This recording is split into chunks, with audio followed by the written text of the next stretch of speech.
Hello everyone, welcome to Steno Army. I hope आप अपनी preparation पर ध्यान दे रहे होगे। आप लोगों की सुप्रीम कोर्ट की वैकेंसी जो है वो आ रखी है, उसके अंदर आपका फॉर्म जो है वो फिलअप होने शुरू हो चुके हैं और 25 तारीख लास्ट डेट है।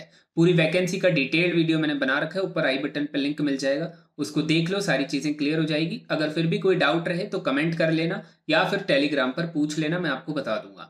अब बात करते हैं कि आपको अब क्या करना चाहिए, क्योंकि एग्जाम जो है वो बहुत जल्दी हो जाएगा। फैब के अंदर आपकी डेट दे रखी है, फैब मार्च अप्रैल इस टाइप से आपकी पूरी डेट्स जो है वो फिक्स्ड हैं। तो उसके आसपास ही आपका एग्जाम होगा, कोई भी डिले नहीं होगा। सुप्रीम कोर्ट है तो डिले बिल्कुल भी नहीं होगा, एग्जाम उसी टाइम पर हो जाएगा। अब सबसे पहले चीज है कि फैब में आपका जो टाइपिंग टेस्ट है उसके अंदर क्या होगा। पर पहले आप एग्जाम का प्रोसेस समझ लो, बहुत सारे को वो भी क्लियर नहीं है। सबसे पहले आपका टाइपिंग टेस्ट होगा कंप्यूटर के ऊपर, स्क्रीन पे आपको दिख रहा होगा।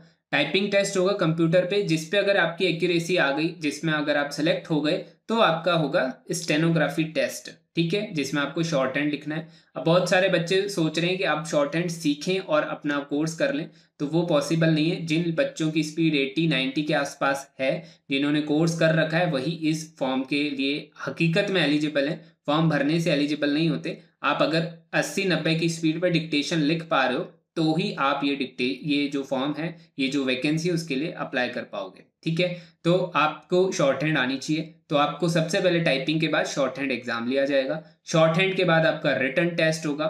उसके बाद में रिटन बेसिकली एमसीक्यू टेस्ट है। उसके बाद में लास्ट में आपका होगा इंटरव्यू। तो ये 4 पार्ट में होगा, इसी रेंज में, इसी स्टेप्स में होगा कि पहले आप ये क्लियर करेंगे टाइपिंग, उसके बाद में आप जाएंगे शॉर्ट हैंड में, और अगर वो क्लियर करेंगे तो आपका एमसीक्यू होगा, और अगर वो क्लियर करेंगे तो इंटरव्यू होगा, और फिर वो क्लियर करोगे तो जॉब मिलेगी। ये 4 पार्ट में आपका एग्जाम होगा। तो सबसे पहली बात है टाइपिंग। टाइपिंग में आपको क्या करना है, टाइपिंग में 2 चीजें ही मांगते हैं, एक तो आपकी स्पीड और दूसरी आपकी एक्यूरेसी। अब स्पीड मैं आपको बता रहा हूँ, मिनिमम स्पीड इतनी होनी चाहिए, मैक्सिमम आपकी जितनी होगी बेटर रहेगा। मिनिमम आपकी 60 WPM की स्पीड होनी ही चाहिए। इससे नीचे है तो आप एग्जाम जो है वो अच्छे से नहीं दे पाओगे, आपका सिलेक्शन होने के चांस कम है। इससे ऊपर जितनी भी है, बहुत सारे लोग तो कहेंगे 80-90 होनी चाहिए, तो वो बहुत एक्सट्रीम है।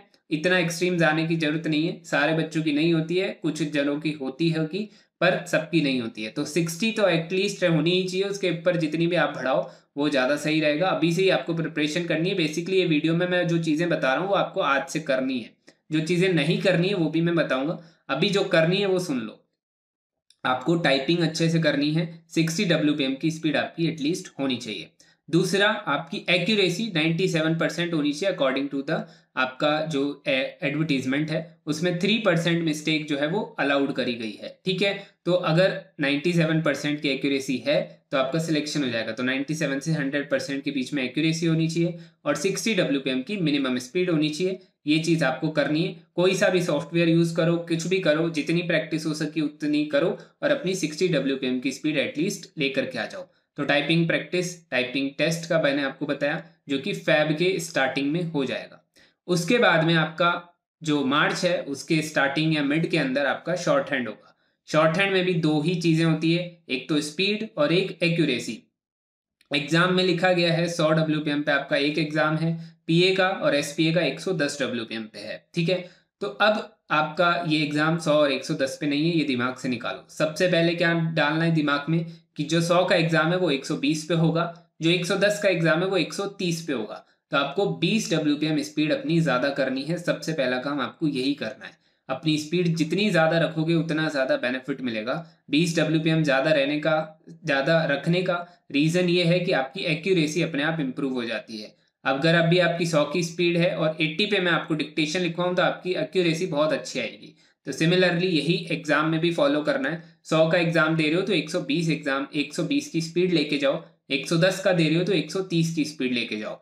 ये अगर स्पीड आपकी रहेगी तो अपने आप आपको एग्जाम ईजी लगेगा।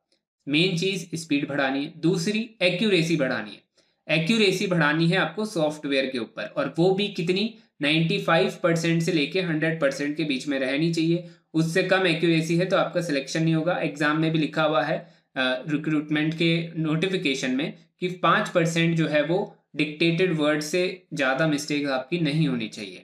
मतलब 5% से ज़्यादा गलत हो गए तो आपका सिलेक्शन नहीं होगा। तो 95% की एक्यूरेसी आपको चाहिए। अब इसके अंदर 7 मिनट का डिक्टेशन है और 100 WPM पे 700 वर्ड्स हो गए और 110 पे 770 वर्ड हो गए। तो इसके हिसाब से आप 5% निकाल लो, इतनी मिस्टेक्स आप कर सकते हो, इससे ज़्यादा आपको नहीं करनी है। और ये आपकी एक्यूरेसी होगी किस पे, सॉफ्टवेयर के ऊपर। किसी नोटपैड, किसी रीडिंग के टाइम पे, किसी MS वर्ड पे आपकी एक्यूरेसी नहीं नापी जाती है, को आपको वहाँ पे पढ़वाएगा नहीं, आपको सॉफ्टवेयर पे ट्रांसक्राइब करना पड़ेगा, तब जा करके एक्यूरेसी मानी जाएगी। तो सॉफ्टवेयर का यूज़ करना बहुत ज़रूरी है।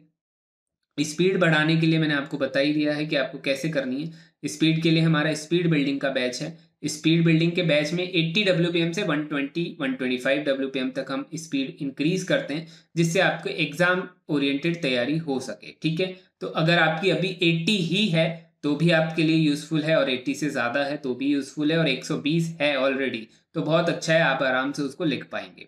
तो स्पीड बिल्डिंग बैच के अंदर आप ज्वाइन कर सकते हो। स्पीड बढ़ जाएगी तो एक्यूरेसी आ जाएगी। और साथ में मैंने सॉफ्टवेयर जो बोला, तो सॉफ्टवेयर आपका ये है ही। इसके अंदर आपको कोड सेक्शन में, प्रो सेक्शन में आपकी 120 की स्पीड है, इंटरमीडिएट सेक्शन में 100 की स्पीड है।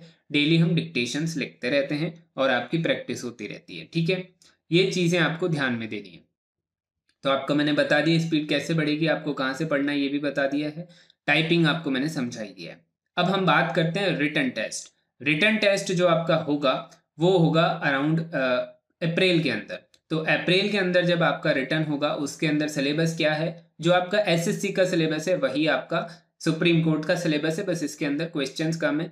और क्वेश्चंस कम होने के हिसाब से आपका इसमें लेवल भी बहुत ज़्यादा हार्ड नहीं जाएगा। SSC से थोड़ा कम जो है इसके अंदर लेवल रहेगा। पर अगर आप SSC की तैयारी कर चुके हो ऑलरेडी, तो आप लोगों के लिए ये फॉर्म भी भरना बहुत ज़रूरी है, क्योंकि सेम टू सेम सिलेबस है, बस इसके अंदर स्किल पहले हो जाएगा और आपका जो MCQ बेस्ड है वो बाद में होगा। तो सिंपल सिलेबस है, SSC का पूरा सिलेबस कंप्लीट कर लो, यही आपको तैयारी करनी है और अभी से ही करते रहो, जिससे एग्ज़ाम टाइम तक जो अप्रैल में होगा तो 4-5 महीने में आपका अच्छा रिवीजन हो जाएगा, अच्छी प्रैक्टिस हो जाएगी और आप उसको भी अच्छे से क्लियर कर पाओगे। साथ में आपका एक होएगा कंप्यूटर नॉलेज टेस्ट।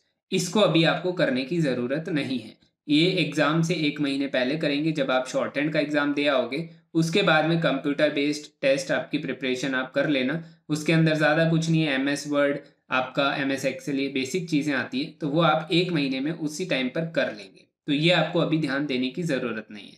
लास्ट में आपका इंटरव्यू होगा, इस पर भी अभी आपको ध्यान देने की ज़रूरत नहीं है। जब आप अपना MCQ बेस्ड दिया होगे उसके बाद में हम इंटरव्यू के ऊपर बात करेंगे।